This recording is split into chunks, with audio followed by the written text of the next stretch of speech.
Frédéric Mérand, Université de Montréal. Apart from the future of the European Union itself, one of the biggest issues in European studies is the future of the EU-Russia relationship.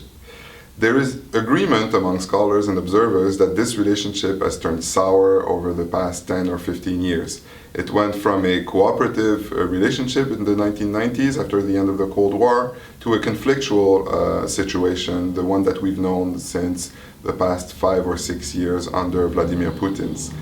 third term. Now, there's not so much agreement about the reasons why this relationship has gone wrong. On the one hand, you have a group of people, let's call them liberals, who tend to blame the Russian government itself, Vladimir Putin, who's portrayed as an autocrat, running a dysfunctional country that basically has become very aggressive towards its neighbors. Think about Ukraine, for example, and that this is what makes the relationship with the EU extremely difficult.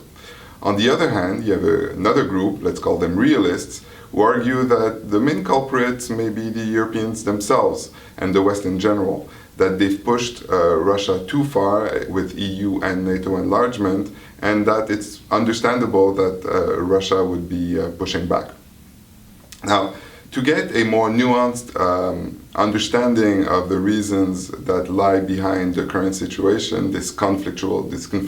what appears as a conflictual situation, my colleague Magdalena Dębinska and I have just gotten a big grant from the Social Science and Humanities Research Council of Canada to understand the nature of cooperation and conflict,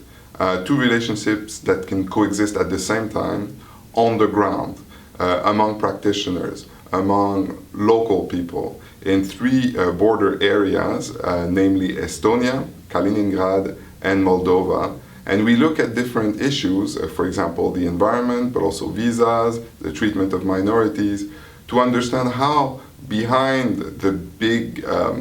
strategic discussions or the big speeches that state leaders make in Moscow or in Brussels, how local people either learn to work with each other or face some difficulties in working with each other. So our objective is really to understand the dynamics of cooperation and conflict among Russia and Europe, but at the local level. And we hope to get a more nuanced understanding in order to also provide suggestions as to how this very important relationship between the West and Russia can be improved over the next decade.